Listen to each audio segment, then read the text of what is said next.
350만 도민 모두가 감시자가 되는 시간, 감시자들. 안녕하세요, 이여름입니다. 우리 지역의 크고 작은 이슈와 정책들을 꼼꼼히 감시해서 우리가 바로 이 지역의 주인이다. 다시 한번 생각해보는 그런 시간이죠. 오늘도 함께해 줄 네 분의 대표 감시자들 만나보겠습니다. 안녕하세요. 네, 안녕하세요. 한 주간 어떻게 지내셨어요, 의원님?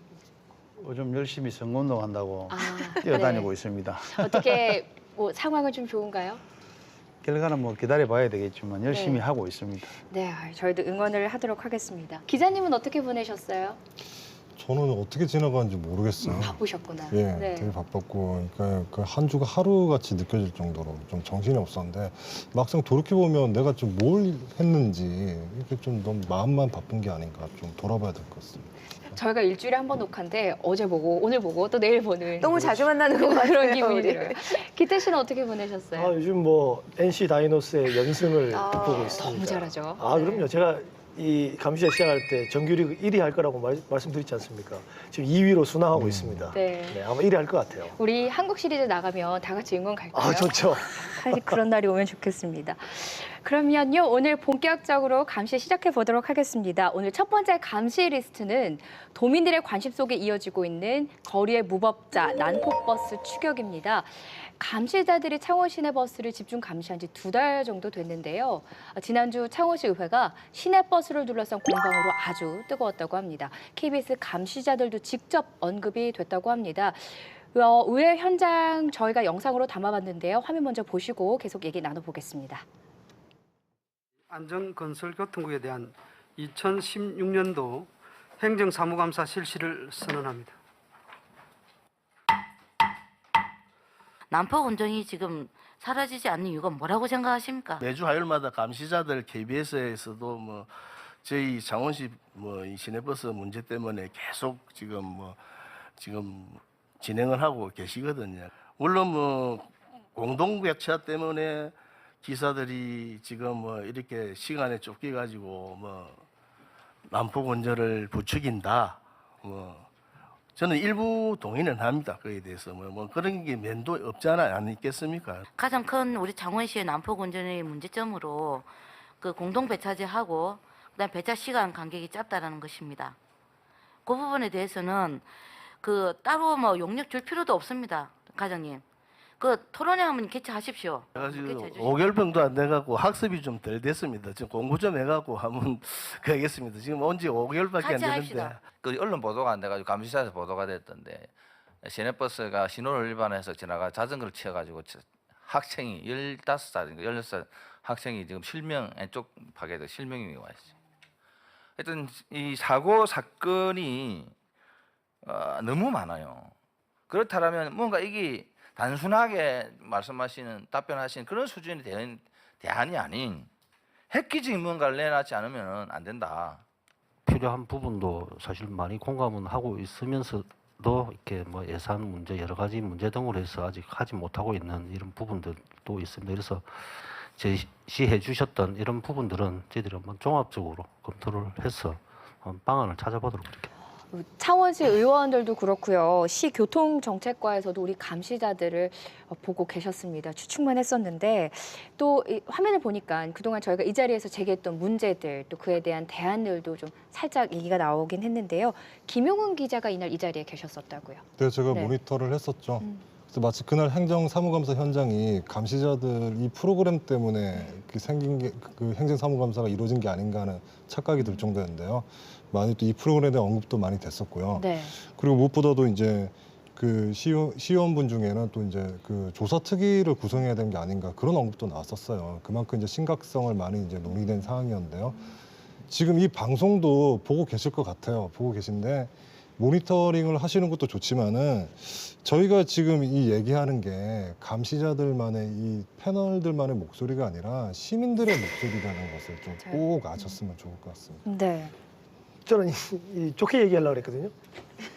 화면을 아니, 보고 마음이 바뀌죠. 행정하고 감사하는데 저런 식으로 공무원이 해요? 원래요? 원래 그렇게 하는 거예요? 어떻습니까? 직접 해보셨죠? 공식적인 자리에서 부임한 지 5개월밖에 안 돼서 잘 모른다라고 얘기하신 건 굉장히 무책임하신 거죠, 네. 사실은. 예. 아니 인수인계 한다는데 5개월이면 많은 시간이죠. 인수인계 한 3개월이면 끝납니다.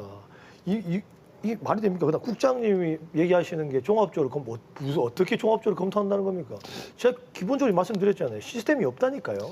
저도 위원을 하고 있고 기초위원을 거쳐서 강력위원을 하고 있지만 저런 답변은 있을 수 없는 답변입니다. 정부에서 5개월 5개월이 짧습니까?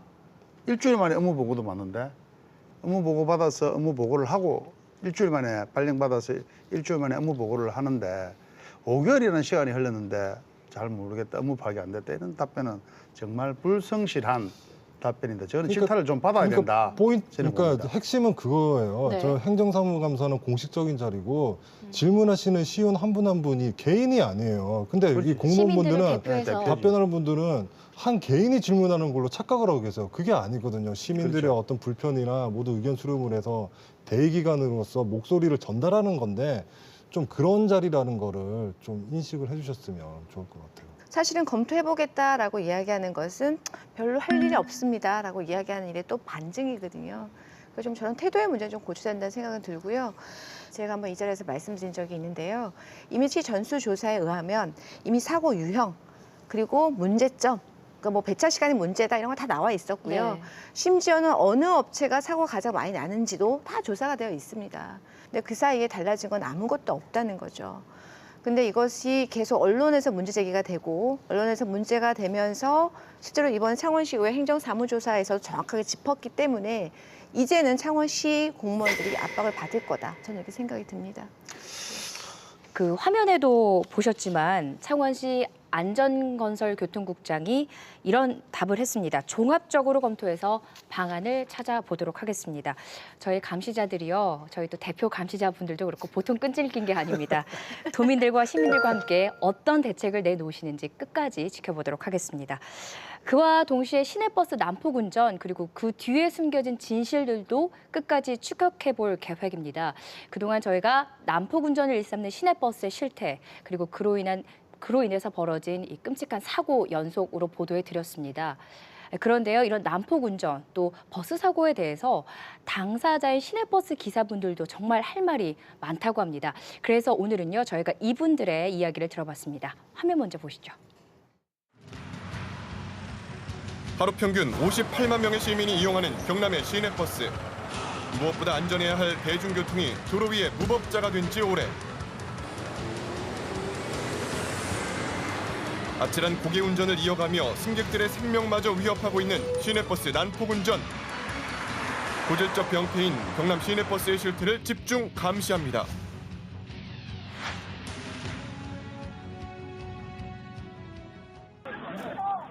지난 4월 3일 빗길에 미끄러진 시내버스가 아파트 단지로 추락했습니다. 뭐야, 저 앞에 저 떨어진 사람도 없잖아. 충격적인 사고를 낸 기사는 버스 운전을 시작한 지 이제 겨우 6개월. 이 사고로 승객뿐 아니라 기사도 크게 부상을 입었습니다. 제작진은 사고 당시의 이야기를 듣기 위해 해당 기사가 입원해 있는 병실을 찾아가 봤습니다. 안녕하세요. 이야기 좀 나올 수 있을까 해서 무슨 일이에요?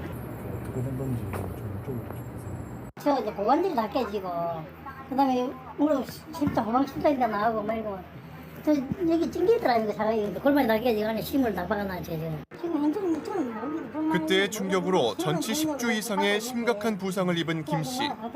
그는 사고 이후 정신적 고통이 더욱 크다고 말합니다. 좀 많이 나왔죠. 얼마나 무서웠겠어요. 그 순간에 그래서 내 하나 다치고 말다 싶어서 그걸 받아야 됩니다. 뭐라 그래. 이거보다 더 높은 데서 늦었는데 잠도 못 자겠어요. 충격을 받아요. 제 자신이 저기 늘 지나면 겁이 나서 버스를 가지 못가 이런 그런 것도 회의감도 있고 막 그래요.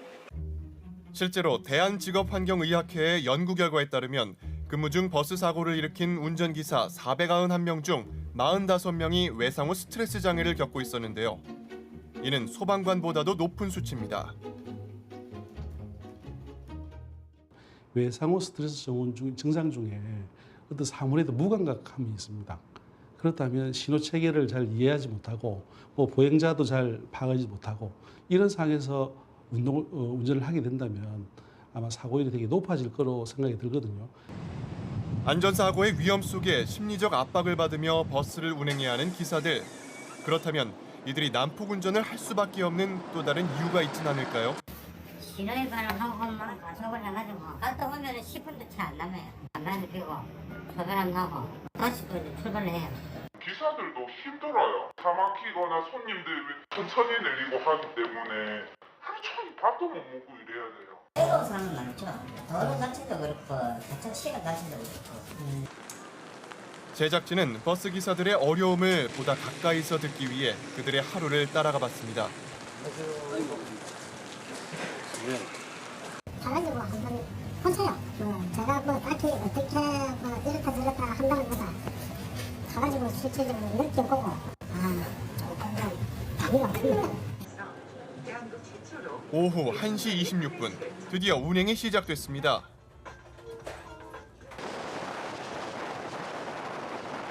세차게 내리는 빗줄기에 평소보다 속도를 늦춰야만 하는 상황. 정지 신호를 받는 일도 잦았습니다. 한경도 비 오는 날은 좀 더 어렵죠. 가는 과정이 이제 신호를 몇 분 받느냐에 따라서 시간이 걸려서 뭐 2, 3분 더 허비가 되나 아니면 2, 3분 더 빨리 가나 이런 것도 있어요. 운행한 지 얼마 되지 않아 승객들로 붐비기 시작한 버스. 안녕하십니까? 안녕하십니까? 정차 시간도 조금씩 길어지는데요. 정류장이 있는데 학생들 많이 끌렸습니다. 가는 과정이 시간이 더 많이 지치는 거죠. 조급한 마음에 문을 연 채로 달리는 버스 기사. 급기야 승객들이 앉기도 전에 출발합니다. 정해진 운행 시간은 1시간 30분. 법규를 지키기엔 시간이 부족합니다.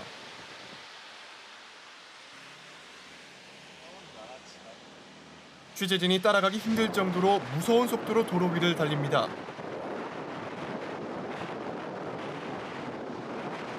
예정된 도착 시간은 오후 2시 56분.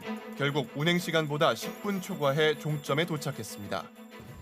시간 1시간 30분 만에 못 들어온 거죠. 한가한 시간에 이랬습니다. 그러면 조금 더 오면서 넘어가야 될 신호를 못 넘어갔다든지 절대 제 시간 안에는 돌기가 힘들다는 거죠. 5시간 연속 운행 후 맞는 저녁 식사 시간. 짧은 휴식 시간을 쪼개 급하게 식사를 합니다. 5분도 안 되는데 거의 식사 다 하셨네요. 여기 있는 분들은 전부 다 준비를 했습니다. 그러고 뭐 밥도 안 돼서 그냥 가야 돼요. 그렇게 쉴 틈도 없이 또다시 운전대를 잡습니다. 하루 평균 9시간, 많게는 12시간 이상을 근무하는 창원 시내버스 운전기사들. 타 도시에 비해 근무 일수도 가장 긴 편에 속합니다. 제작진이 하루 동안 취재했던 105번 버스. 총 운행 거리는 약 200km나 되었고 11시간을 근무하는 동안 쉬는 시간은 고작 1시간 남짓이었습니다. 이들의 살인적인 운행 스케줄은 과연 누구를 위한 것일까요? 쫓기고 시간을 쫓겨가지고 막 하다 보면 뭐냐면 내가 지금 많은 짓이 사고가 일어날 것 같은 그런 느낌도 많이 받고 오죠. 정신적으로 항상 내게 대한 스트레스를 가지고 다니는 거예요. 그래서 제도가 좀 바뀌어야 되지 않나 하는 이런 생각 많이 들죠. 네, 10분 만에 식사를 하시고 다시 운전대를 잡아야 하는 그런 모습을 보니까 야, 지금 없던 스트레스도 생기시고 네, 기분이 안 좋으실 수밖에 없겠다 이런 생각이 듭니다. 저희 제작진이 취재를 하면서 정말 많은 기사분들을 만났는데요. 놀라웠던 게 기사분들이 모두 다 이 감시자들을 시청하고 계셨다는 거고요. 또 이 기사분들의 반응이 기분이 나쁘다. 왜 그렇게 방송에서 말을 하느냐 이게 아니라 더 제대로 다뤄달라. 이참에 뿌리를 뽑자. 이런 또 부탁도 건네셨다 그러더라고요. 왜냐하면 지금 보셨지만 신호 위반에다가 네. 또 개문 발전, 그러니까 문을 연 채 출발하는 이러한 여러 위험한 상황들을 했는데도 불구하고 배차 시간이 10분 늦었거든요. 이건 어떻게 할 수가 없는 거예요. 그 식사 시간은 또 10분밖에 안 되는 거고. 그러니까 이 업무 환경의 만족도가 기사분들이 이게 좋을 수가 없는데 승객들에 대한 서비스가 이어지기를 기대하는 것 자체가 무리지 않습니까, 이게? 그 기사 개개인에게 우리가 책임을 묻기에는 좀 너무하다라는 생각이 듭니다. 책임 소재가 이게 아니고요. 이 영상에서는 우리도 힘들다. 우리 너무 힘들다. 살려달라. 이렇게 말씀하시는 것 같고요. 그 말씀 이참에 뿌리 뽑자는 거는 이 시스템을 완벽하게 재구조화 시켜 달라는 거거든요. 우리도 살 수 있게, 숨 좀 쉴 수 있게. 그 아까 말씀드린 그 국장님 종합적으로 검토하셔야 돼요. 이거 정말요. 그러면 기사분들 아까 이제 실체 나왔잖아요. 이거 행정적으로 다 찾아가가지고 개선할 부분들 전부 다 찾아내셔야 됩니다. 지금 기사분들의 직업병이라고 볼 수 있죠. 뭐 위장병, 식사를 빨리 할 수밖에 없으니까. 그다음에 오래 참으니까 방광염, 또 그다음 허리 디스크, 뭐 이런 병이 실제로 많이 걸리는데요. 이게 지금 운전자들 건강이 사고로 이어지는 사례도 있었어요. 지난해 같은 경우에도 한 12월에 급성 심장마비로 쓰러졌거든요, 운행 중에. 네. 다행히 이제 신호대기 중이어서 큰 사고로 이어지진 않았지만 이게 만약에 운행 중에 기사분이 운전을 하다가 갑자기 쓰러졌더라면 이건 정말 아찔하지 않습니까? 그리고 지난해 1월에도 시내버스 운전기사가 저혈당 쇼크로 중앙선을 넘어서 이제 트럭과 들이받았는데 트럭 운전사가 사망을 했어요.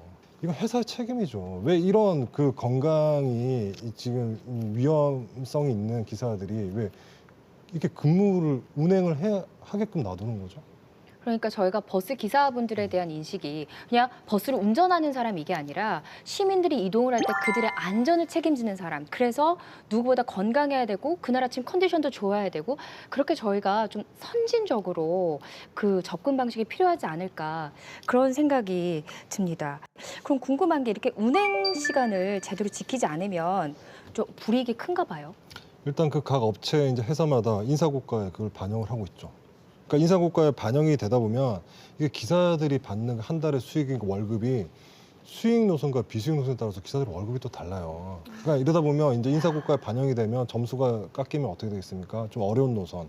그쪽으로 이제 내몰리게 되죠. 수입도 줄어드는 거죠. 월급과 직결이 되면 좀 잔인하네요.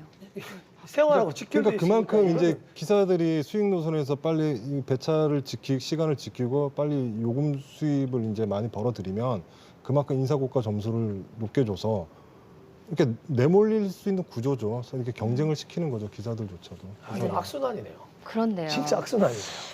저희가요 다음 주 이 시간에 이 이야기를 더 집중적으로 다뤄보고자 합니다. 버스 운행 시간을 지키지 못한 기사에게는 어떤 일들이 벌어지는지 거리의 무법자 난폭버스 집중 추격 다음 이야기도 기대해 주시고요. 도민 여러분의 계속된 관심과 제보, 적극적인 참여도 기다리고 있겠습니다. 버스를 이용하면서 난폭 운전으로 인한 불편을 경험했거나 목격하신 분들 그리고 버스 운전기사 분들 중에 버스 운영 시스템에 대해서 하고 싶은 이야기가 있으신 분들은 제보를 받겠습니다. 전화 055-2801-7372번이나요. 감시자들 홈페이지 제보란에 사연 남겨주시면 저희가 연락을 드리도록 하겠습니다. 다음 감시 리스트로 넘어가 보겠습니다. 다가오는 7월 1일이면 2014년 6.4 지방선거로 당선된 자치단체장들이 취임한 지 꼭 2주년이 됩니다. 감시자들에서는요, 오늘과 또 다음 주까지 2주에 걸쳐서 경남 지역 자치단체장들의 지난 2년을 중간평가해 보려고 합니다. 그래서 준비한 두 번째 감시 리스트는 취임 2년 자치단체장 점수는입니다. 먼저 이런 질문을 드려볼게요. 여러분이 생각하는 베스트 시군 단체장이 있을까요? 주관적인 의견이 궁금합니다. 김해시 의회가 굉장히 지금 김해시장님이 잘했다는 게 아니고요. 김해시가 되게 좋은 구조다라고 말씀드리고 싶은 게 김해시 의회가 그 야당과 여당의 수가 거의 동수입니다. 아, 네. 예, 거의 동수다 보니까 늘 거기가 시끄럽죠. 예, 그러니까 협치를 하려는 무리와 견제를 하려는 무리가 있다 보니까 늘 시끄럽다 보니까 언론의 다양한 소재들이 계속 나가게 되고요. 그러다 보니까 언론 노출 빈도가 많아지고 그러니까 김해 시민들이 많이 보고요. 그러니까 언론이나 시민들의 관심이 늘어날 수밖에 없는 거죠. 그렇기 때문에 김해시에 일어나는 많은 일들이 굉장히 많이 소상하게 공개가 되고 그래서 궁극적으로는 김해시가 발전한다. 저는 도의원으로서 네. 도내 18개 시장 군수를 베스트 누구다 이렇게 말씀드리기는 좀 곤란하다고 생각을 합니다. 저도 정치하는 입장에서. 그럼 귓속말로 개인 의견만 제가 살짝 들을까요? 그 대신 제가 최고라고 생각하는 그 자치단체장은 이런 부분에 대해 조금 설명을 제가 드리도록 네. 하겠습니다. 첫째, 예, 네. 비리에 연루되지 않는 단체장, 정말 깨끗한 단체장 이런 사람이 돼야 되고 두 번째는 지역 경제 활성화, 그다음에 주민의 복리 정진 그다음에 중앙부처와 강력단체인 도에 조금이라도 더 발품을 팔아서 예산 확보를 많이 하는 기초단체장. 누굽니까? 그러니까요. 그분이 누구시냐? 어디 동쪽이에요, 서쪽이에요? 그런 단체장이 지금 별로 없죠. 끝까지 피해 가시는데요. 그런 단체장이 네. 되도록 저희들도 힘을 좀 보태야 되고요. 네. 좀 저는 베스트보다 좀 이렇게 우려스러운 부분에 대해서 얘기를 하고 싶은 게, 그러니까 지자체장도 선출직이니까, 그러니까 이 표를 받아야 되는 거니까 정치적일 수밖에 없죠. 근데 특히 이제 그 지역의 자치단체장은 행정가의 역할이 중요하거든요. 그래서 대부분이 이제 이 임기를 수행하시면서 차기에 대한 어떤 준비로 임기의 그 기간을 좀 선거운동의 연장으로 생각하는 건 아닌지, 이런 부분을 좀 한번 체크를 해봐야 될 것 같고요. 자신을 뽑아준 세력만을 위해서 정책을 펼치는 건 아닌지, 좀 반대 세력도 아우르는 대의를 위한 그 정책적인 좀 결단이 있어야 되는데, 그런 지자체장이 좀 드물다는 게 아쉽죠. 그러니까 저도 그 연장선상에서 뭐 대통령이나 국회의원 그리고 광역단체장 같은 경우는 뭐 시민단체가 열심히 활동도 하고 그럼요. 뭐 지지율 조사도 때때로 하긴 하는데, 기초자치단체장에 대해서는 임기가 끝날 때까지 한번 뽑히고 나면 견제 세력도 없고 언론에서 주목하지 않는 그런 지역들도 있고요. 그래서 어떻게 보면 언론의 사각지대죠. 네, 감시가 좀 부족한다 이런 생각이 들더라고요. 아, 지역 언론에 찾기가 정말 힘들더라고요. 오늘 감시자들이 좀 더 제대로 된 역할, 평가, 감시를 해야겠다 이런 생각이 듭니다. 창원시부터 가볼까요? 경남 인구의 3분의 1이 살고 있는 도시입니다. 안상수 창원시장 2014년에 통합 창원시 2기 시장으로 당선이 됐습니다. 중앙 정치인에서 지역 행정가로 첫 발을 디뎠는데요. 도약의 새 시대 큰 창원이라는 슬로건을 걸고 시정 운영을 해오고 있습니다. 우리 대표 감시자분들의 총평 먼저 들어볼까요? 저부터 할까요? 네.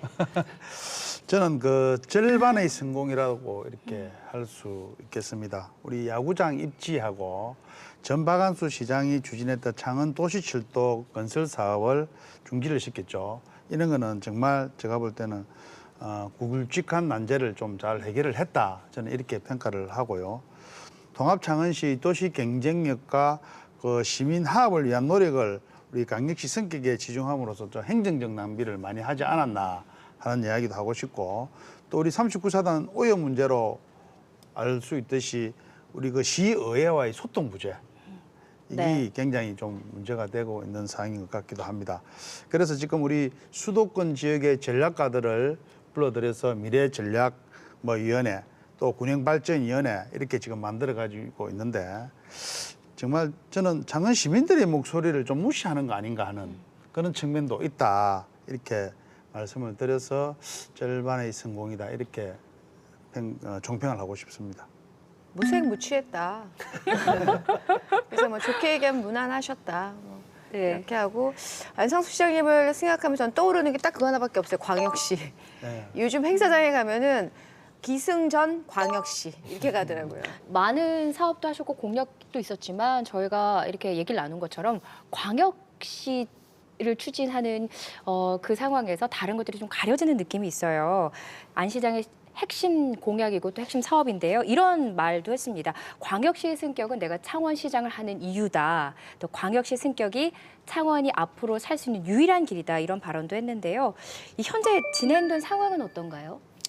일단 좀 경과를 좀 먼저 살펴보면, 지난해 뭐 창원시 광역시 승격 이제 범시민 추진 협의회를 출범했고요. 네. 그다음에 70만 명 시민 서명 운동도 이제 있었고, 또 이제 국회 토론회라든가 뭐 이런 활동도 이제 광역시를 추진하는 이제 기반을 좀 이제 쌓았다라고 이제 창원시는 그렇게 평을 하고 있고요. 안 시장은 이제 시정 운영에서 창원 광역시 승격을 좀 국가 정책에 이슈화시키는 게 지금 일단 1차적인 목적이죠. 그래서 올 하반기에는 이제 창원 광역시 승격으로 해서 국회에다가 이제 입법 청원을 좀 계획하고 있고요. 또 궁극적으로는 이제 2017년 대선 때 대통령 공약 사항으로 창원 광역시 승격이 좀 포함될 수 있도록 이렇게 착실히 준비해 나가겠다는 계획인 거죠. 통합창원시가 광역시로 추진하는 가장 기본적인 배경은 당초의 지지와는 조금 거리가 멀어요, 사실은. 그래서 지금 우리 시민들이 갈등 해결에 이제 주안점을 두고 있는 것 같은데, 창원시가 이처럼 발전하게 된 계기가 뭐라고 생각하시죠? 제가 나머지 7개 시군에서 많은 희생이 있었다, 저는 이렇게 생각을 합니다. 창원시가 이렇게 발전하게 되기까지는 7, 80년도에 우리가 창원시가 발전하고 개발하기 위해서 우리 다른 시군, 특히 우리 서부권에서는 많은 희생을 했다고 저는 개인적으로 생각을 하는데 이러한 창원시가 이제 솔직히 이제 몸집이 좀 커졌어요. 지금 커지다 보니까 그동안 창원시 발전을 위한 17개 시군에는 안중이도 없는 겁니다. 그리고 버리고 결국은 독립하겠다는 이런 이야기 아닙니까? 저는 있을 수 없는 이야기라고 생각해요. 저는 그 안 시장님 정말 있을 수 없다, 정치 이러잖아요. 철학의 연장선상에서 광역시를 지향하는 이유가 이분이 그 지방자치 분권 확립에 대해서 정치 소신이 좀 있으신 걸로 알고 있거든요. 네. 그러면 지금 창원시가 가지고 있는 어떤 인구의 규모나 그 재정 기반이라든가 권한이 이 지금 도시 규모에 맞지 않다라는 것이죠. 그러니까 도 안에서도 도와 시군의 이 분권이 안 돼 있다라는 그런 취지의 발언을 하셨어요. 그러니까 그렇다면 창원시가 특히나 지금 이 도시 규모에 맞게끔 분권을 확립하기 위해서는 결국에는 지금 현재 제도에서는 광역시로 나아가야 되지 않냐. 창원시가 광역시로 가기 위해서는 법률이 통과가 돼야 됩니다. 그런데 경상남 도내에서도 이미 우리 천인기 의원이 의사 정각이 밝혔듯이 창원광역시 승격에 대해서 다 부정적이시죠. 창원시를 제외하고는. 그렇기 때문에 현실적으로 대단히 어려워 보인다라고 생각이 듭니다. 다만 저는 이제 경남 도민이시면서 동시에 또 창원 시민의 입장으로 말씀을 드리면 인구 100만이 넘는 창원시가 지금 한 개의 창원시청, 그다음 한 개의 창원시 의회가 있기에는 지방자치가 대단히 훼손됐다라는 건 제 개인적 입장입니다. 그래서 창원에 5개의 구가 있는데 이 구의 구청장을 전부 다 시장이 임명하는 임명제 공무원이 다 하고 있습니다. 예. 근데 각 구의 인구가 대충 한 20만 정도 대충 되거든요. 네. 인구 20만 정도면 이미 서울시의 구청장하고 구하고 사이즈가 거의 비슷해요. 그렇네요. 그래서 시민의 입장으로 보면 내가 20만의 1의 대우를 받는 거하고 100만 분의 1의 대우를 받는 것은 행정 서비스의 질도 굉장히 떨어지고 그리고 시민의 주권도 굉장히 떨어지고 있다는 생각이 들어서 지방자치 복원이라는 측면에서 저는 창원광역시 승격을 찬성하지만 현실적으로는 대단히 어렵다라는 말씀 드립니다. 사실 뭐 도의 입장에서는 창원광역시 승격 움직임이 반갑지 않을 것 같습니다. 그런데 그래서 이 창원시장과 경남도지사의 사이가 계속 삐걱거리는 뉴스 여러분 다 접하셨을 것 같은데요. 홍 지사가 창원시를 두고 가출하려는 자식이다. 뭐 이런 발언도 한 적이 있습니다. 그래서 이렇게 도와 시가 함께 걸어가야 되는데 이렇게 사이가 안 좋으면 창원시정 운영이 잘 되겠느냐 이런 걱정도 사실 일각에서는 있거든요. 어느 정도 맞는 얘기라고 볼 수 있을까요? 좀 매끄럽지 못한 그런 부분도 있겠죠. 사실 있고 우리 안상수 시장 입장에서 볼 때는 뭐 고시 후배에다가 검사 후배에다가 네. 새누리당 대표 후배에다가 좀 뭐 홍준표 후배가 도지사를 하고 있고 홍준표 도지사를 하고 있고 자기는 지방자치단체장으로 있으니까 사실 조금 뭐 우리 경상남은 아닐 것 같죠. 그건 어떤 말보다 쏙 네. 이해가 되는데요. 그런 측면이 있다고 할 수 있습니다. 저는 그리 하는데 이분은 두 분 다 이 중앙정치를 하셨던 분이잖아요. 네. 예. 제 생각에는 아마 이 두 분이 창원시 승격이 얼마나 터무니없는 일인지를 저는 알고 있다고 봅니다. 안상수 시장이요. 알고 있다고 봅니다. 그러니까 비현실적이라는 근데, 거죠. 비현실적이죠. 현실적으로 불가능한 일이라고는 분명히 알고 있습니다. 자기도 중앙정치를 하셨던 분이거든요. 또 얘가 통과되겠습니까? 절대로 통과 안 됩니다. 저는 우리 홍준표 지사가 창원시가 좀 엉뚱한 방향으로 행정력을 낭비하는 그런 부분에 대해서는 우리 홍 지사가 좀 안타까워하는 부분이 사실 있는 것 같아요. 그래서 이런 거를 좀 염두에 두고 두 분이 좀 잘 지냈으면 좋겠다는 그런 바람은 개인적으로 해봅니다. 그 안상수 창원시장의 좀 잘한 부분, 공에 대해서도 얘기를 나눠볼게요. 어쨌든 마산 로보랜드 사업이 우여곡절 끝에 지금 공사가 진행 중인 거고요. 또 새 야구장 건립 같은 경우도 참 많은 일이 있지 않았습니까? 갈등을 겪었는데 첫 삽도 떴습니다. 이런 거 좀 잘했다 이렇게 칭찬해 줄 수 있을 것 같은데요. 마산 로보랜드 조성 사업은 우여곡절이 좀 많았죠. 네. 많았지만 경상남도와 창원시가 협력해서 좀 이렇게 정상화를 시켰다고 볼 수 있는데요. 그러니까 한때 민간 사업자였던 울트라 건설이 그 지난 2014년에 부도가 나면서 이렇게 좌초될 위기를 겪었어요. 근데 그러나 경상남도와 창원시가 협력해서 대우건설을 이제 대체 사업자로 이제 영입을 했고요. 그 지난해 이제 실시 협약을 체결해가지고 도의회에서도 통과돼서 이제 사업 재개를 위한 행정 절차가 마무리 됐는데요. 이제 지난해 말 착공식을 하게 됐죠. 네. 잘한 사업으로 마산 로볼랜드를 이야기했는데요. 좀 의의가 있습니다. 네. 왜냐하면 마산 로볼랜드는 원래 그 오래전 이야기죠. 벌써 김태호 지사 때부터 얘기됐으니까 꽤 오래된 이야기인데 마산 구산면 일대죠 지금. 근데 이 마산 로볼랜드가 뭐 하는 사업이냐 보면 안에 테마파크도 있지만 더불어서 마산 그 로볼랜드를 로봇 산업의 메카로 키우겠다는 거거든요.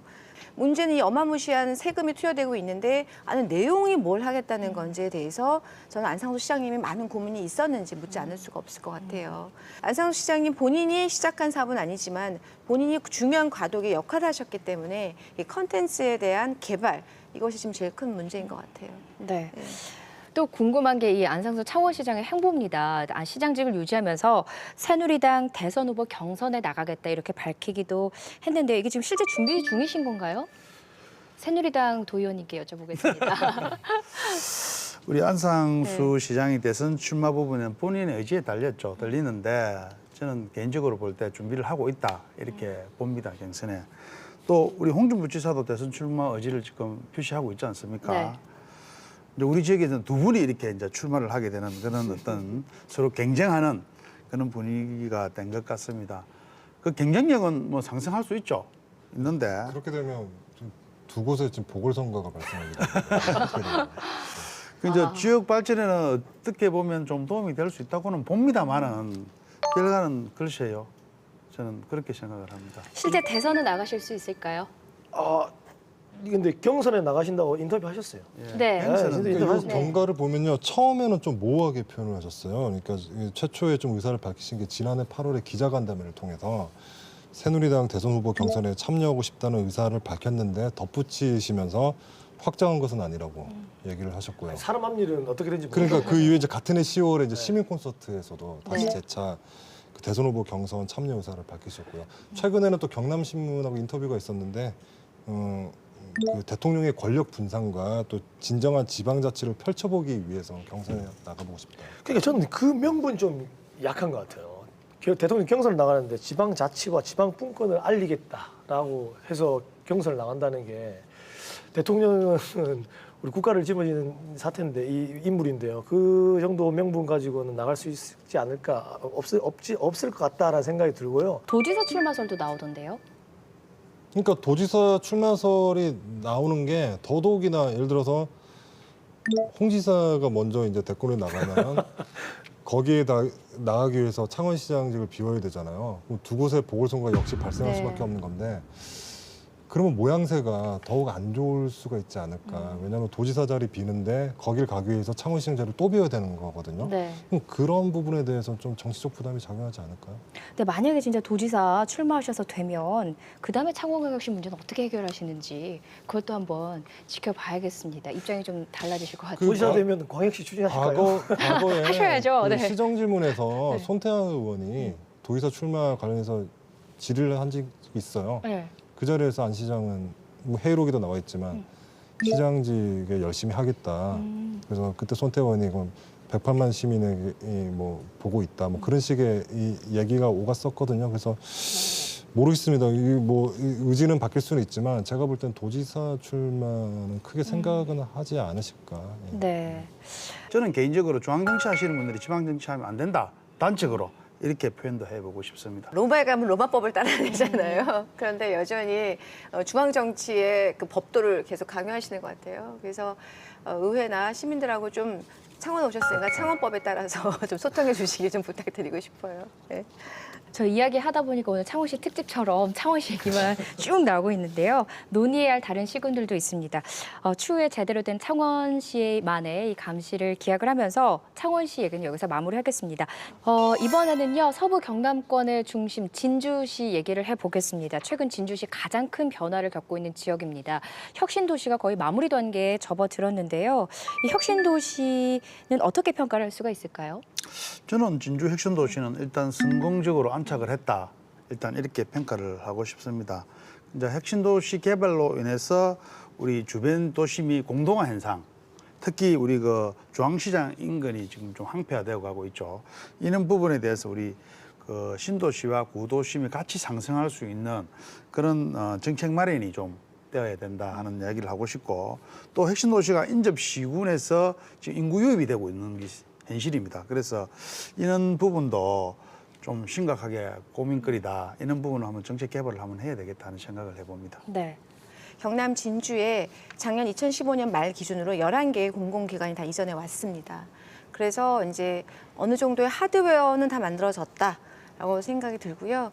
다만 이제 올해부터의 과제는 이렇게 만들어지고 준비된 이제 혁신 도시를 구체적인 진주의 성과 그리고 진주를 기점으로 한 사부권의 발전에 어떻게 기여할 것인가 이것을 지표화시키는 것 그것이 아마 진주시장님의 과제가 아닐까 싶네요. 말씀하신 것처럼 진주시의 가장 큰 숙제가 서부 경남 균형 발전입니다. 그렇게 하기 위해서는 이제 시장의 역할이 어느 때보다 크다 이렇게 볼 수 있을 것 같은데요. 재선 기간 동안 어떤 성과들이 있었나요? 무엇보다 이제 그 항공산업이 국가산업단지로 지정되는 좀 쾌거를 이뤘죠. 그리고 이제 현재 한국개발연구원이 이제 예비 타당성 이제 최종 평가를 앞두고 있는데요. 이제 착공이 이제 눈앞으로 다가왔습니다. 우주항공 분야 연구개발센터를 유치하기도 했는데요. 또 올해부터는 한국산업기술시험원이 주관하는 항공 분야 이제 종합시험평가센터 이제 구축 사업에 이제 나서게 되죠. 또 진주시 이외에도요. 밀양, 거제도 국가산단으로 지정이 됐습니다. 이 사업들을 추진하려면 자치단체장의 역할이 또 그 어느 때보다 큰데요. 밀양, 거제 상황도 짚어볼까요? 밀양의 그 나노융합 국가산단 지정받았죠. 예, 그래서 아직은 지금 이제 2014년 말에 이게 지정을 받았고 이제 한 1년 6개월 지났기 때문에 아직도 이제 기재부에서 하고 있는 예비 타당성 조사 중에 있거든요. 그래서 지금은 약간 도에서 더 이렇게 쭉 끌어당기는 입장이긴 한데요. 경상남도에서는 국가산단 담당하고 나노 ICT 산업 담당을 나누어서 지금 업무를 분장해서 하고 있고 네. 밀양에는 그 나노융합과라는 걸 신설하셨더라고요. 그래서 지금 도청하고 유기적 관계를 잘 맺고 있고 그리고 국가산단 조성하고 있는 지금 LH하고도 지금 관계를 잘 맺으면서 지금 뭐 준비는 잘 되어가고 있는 걸로 보입니다. 예. 거제 해양플랜트 국가산단의 경우는 지난해 6월이죠. 6월에 거제시 한국감정원 실수요자 조합 그다음 금융기관 이렇게 해서 해양플랜트 SPC라는 어떤 그런 설립을 해가지고 지금 사업협력을 체결해 있는 상태입니다. 그리고 올 3월에 국토부에 해양플랜트 국가산업단지 계획성의 신청을 지금 완료해 있는 상태이기 때문에 지금은 아마 협의 중에 있는 걸로 알고 있습니다. 이 국토부에서 국가산단 계획성인이 올 연말 정도에 날 거로 보고 있고 내년 정도에는 착공이 가능하지 않을까 저는 이렇게 예상을 합니다. 네. 지역 내 가장 위태로운 도시 얘기해 보겠습니다. 마음이 무거운데요. 조선업 위기가 닥친 거제시와 통영시. 사실 이 조선업이 무너지면 거제시, 통영시뿐만 아니라 경남 전체로도 상상할 수 없을 만큼의 영향을 미칩니다. 지금 시장의 역할이 그래서 그 어느 때보다 10분 발휘돼야 할 때다 이런 평가가 있는데요. 김동진 통영시장 얘기 한번 해볼까요? 어떻게 대처하고 있나요? 이제 조선업 위기 같은 것은 국가적인 경제 위기이기 때문에 기초자치단체장이 뭐 어떻게 해결하겠다 이런 해결을 미치는 영향은 좀 굉장히 미미하다고 이렇게 생각을 합니다. 네. 하지만 이로 인한 피해가 우리 통영 시민들에게 직접적으로 영향을 미치고 있는 것도 사실입니다. 사실이기 때문에 우리 지금 통영시장의 역할이 굉장히 중요하다 이렇게 생각을 합니다. 그렇다면 우리 거제나 통영에 있는 기초단체 시장은 무엇을 해야 되는가 이런 문제 좀 고민하셔야 될 것 같다는 생각이 드는데요. 여기서 최근에 우리 권민호 시장님 거제에 최저임금 삭감 발언하셨죠. 네. 굉장히 아쉬운 대목입니다. 사실은 거제에 있는 그 조선소에 있는 그 노동자들이 곧 거제 시민입니다. 거제 시민이고 그다음에 그 조선사들은 어쨌든 정부가 지금 주로 이제 관여를 하셔서 어느 정도 지원을 받을 거고요. 그렇다면은 거제시에서 거제에 있는 그 노동자들, 거제 시민들 어떻게 보호할 것인가, 그리고 더해서 거제에 있는 조그만 협력사들 어떻게 보호할 것인가에 저는 좀 초점을 맞춰서 시장의 역할을 하셨으면 좋겠다는 생각이 들고요. 정말 중요한 것은 이 노동자들이 곧 또 지역 소비 주체입니다. 그 지역 소비 주체가 위축이 되면 거제 경기, 통영의 경기가 좋아질 수가 없는 거죠. 그래서 이렇게 본인이 해야 될 역할을 생각한다면 정말로 최저임금 삭감해야 된다 이런 얘기를 그렇게 쉽게 하실 수는 없다. 좀 아쉬운 측면이다 이렇게 말씀드리고 싶습니다. 네. 또 송사에 휘말려서 임기의 절반도 채우지 못하고 물러난 단체장들도 있습니다. 여기 어디죠 여기는? 지난해 이제 여러 군데서 있었는데 지난해 같은 경우 이제 낙마 잔혹사가 펼쳐졌던 한 해가 아닌가 생각이 드는데요. 네. 5월달에 이제 하흥렬 고성군수가 2014년 육사지방선거 때 공보물에 이제 세금 체납 내역을 이제 누락했다라는 혐의로 이제 벌금 120만 원을 선고받아서 100만 원을 넘었으니까 군수직을 상실하게 됐고요. 10월에는 또 이용기 거창군수가 이제 선거법 위반으로 벌금 200만 원을 선고받아 역시 군수직을 상실했고요. 11월에는 또 이제 김맹곤 전 김해시장이 기자에게 돈을 전달했다라는 혐의로 시장직을 상실하게 됐죠. 네, 그래서 이 세 곳에서 모두 재보궐선거가 있었습니다. 짧게는 2개월 지금 일하신 분도 계시고 길게는 8개월째인데요. 이분들의 앞으로의 인연도 궁금합니다. 먼저 김해부터 가볼까요? 경남 지역 유일 야권 단체장이죠. 이분은 어떻게 기대해 볼 수 있을까요? 김해시의 난제가 굉장히 많죠. 일단은 롯데와 관련된 롯데백화점, 롯데관광유통단지 이런 문제들 있고, 그다음에 아직 김해 경전철 MRG 문제 해결되지 않지 않았습니까? 더해서 김해는 사실 난개발이 가장 많이 되고 있는 지역이기 때문에 다시 도시계획 정비를 지금 해야 된다는 그런 또 숙제가 남아 있고요. 더해서 또 김해는 인구 유입이 가장 많은 지역 중에 하나입니다. 그렇기 때문에 우리가 도시 관리 비용이 지금 계속 꾸준히 증가되고 있기 때문에 시의 역할이 굉장히 많이 요구되고 있는 거죠. 그래서 허성군 시장님 이제 앞으로 임기 이제 보궐로 들어오셨기 때문에 임기 2년 남았는데 임기 기간 동안에 새로운 일을 벌리시기보다는 지금에 있는 난제들, 숙제들 좀 잘 마무리하셨으면 좋겠다라는 것이 첫 번째 바람이고요. 두 번째는 우리 이제 앞서 이제 선거법 위반으로 낙마하신 김맹곤 시장님, 우리 당 시장님이셨음에도 불구하고 제가 한 말씀 드리면 굉장히 독선적 리더십으로 조금 악명이 높으셨죠. 그래서 아마 소통에 대한 목마름이 굉장히 많을 겁니다. 시민들이나 의회에서. 그래서 좀 우리 허성곤 신임 시장님께서는 좀 서번트 리더십을 좀 가지시고 행정에 임하셨으면 굉장히 좋은 평가를 받으실 것 같다 이런 생각이 듭니다. 네. 최근에 제가 허성곤 김해시장을 한번 잠시 만났는데 네. 굉장히 푸근하시더라고요. 푸근하시고 잘하실 것 같아요. 네, 제가 더불어민주당입니다. 깨알 홍보. 네. 거창군은 이제 전임의 이용기 군수가 낙마한 이후에 이제 5개월간의 공백이 있었는데요. 그런데 사실상 그 1심 선고 당선 무효형을 받은 이후부터 계산하면 그때부터 이제 군정이 제대로 좀 작동하기 힘들었으니까 그렇게 따지면 뭐 거의 한 1년 정도 공백 기간이 있었다고 봐야 되는데요. 그러니까 이런 상황에서 양도인 군수가 이 행정 공백을 앞으로 얼마나 메꿀 것인가 하는 게 좀 관건이 될 수 있는데. 무엇보다 이제 답보 상태로 보였던 사업들의 이제 추진력을 좀 불어넣어야 되죠. 예를 들면 이제 승강기 밸리 조성 사업 지금 이게 좀 답보 상태를 보고 있는데 좀 추진력을 실어야 될 것으로 보이고요. 또 그 다음에 이제 좀 그 주민들 간의 갈등인데 지금 이 거창에는 지금 그 거창교도소 이전 때문에 지금 되게 갈등이 있거든요. 이제 정확히 얘기하면 거창 법조타운의 조성 사업 중에 구치소 이전 문제인데 주민들의 반대가 심하죠. 그래서 지금 또 양군수의 최우선 과제는 이러한 주민 갈등을 좀 어떻게 봉합을 하고 또 이전을 어떻게 추진할지 이런 부분에 대한 해결을 어떻게 하실지 그게 좀 관건이죠. 네. 어쨌든 자치단체장들 임기 반환점을 돌았습니다. 2년 동안 이룬 성과도 있고 또 과오도 있을 텐데요. 오늘 얘기를 쭉 나눠봤는데 경남 지역 18개 시군단체장을 이렇게 통틀어서 전체 점수를 한번 매겨볼까요? 성적이 어떤지. 강기태 씨부터. 매길 수 있겠습니까?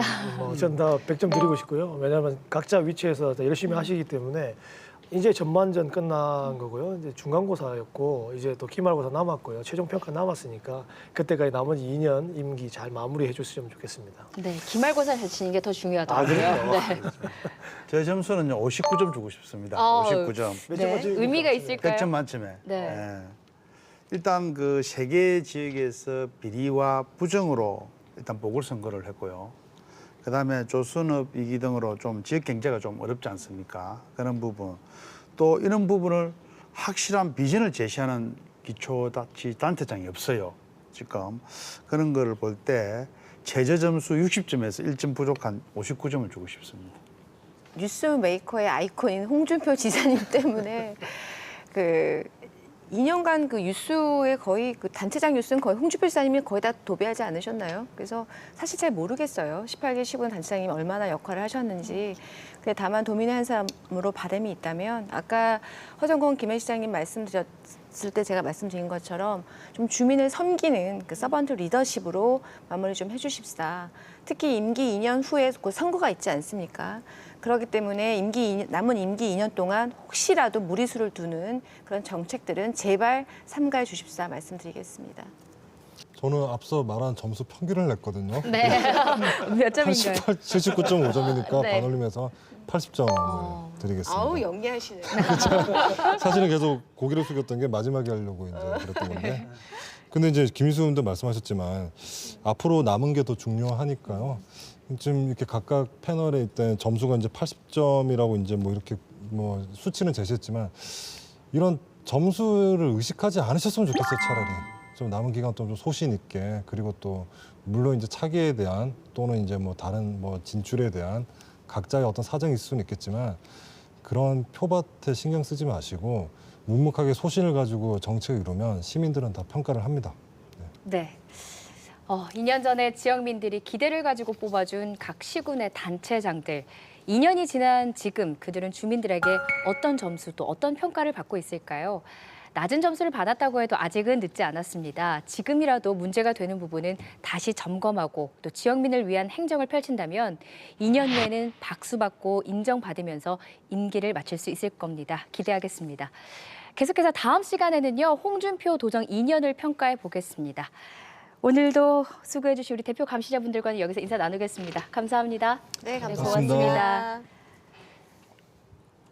최근 대우조선해양 전 직원이 8년간 회사 돈 180억 원을 횡령한 사실이 뒤늦게 밝혀지는가 하면 1조 5천억 원의 분식 회계를 통해서 임원들이 성과급 잔치를 벌인 사실이 드러나면서 충격과 허탈감을 안겨주고 있습니다.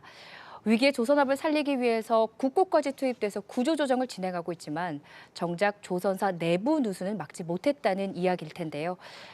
지금도 우리 사회 곳곳에서 새나가고 있을 국민의 혈세를 지키기 위해서는 더 꼼꼼한 감시가 필요하지 않을까 싶습니다. 감시자들이 350만 도민과 함께 더 철저히 감시하겠습니다. 함께해 주신 여러분 고맙습니다.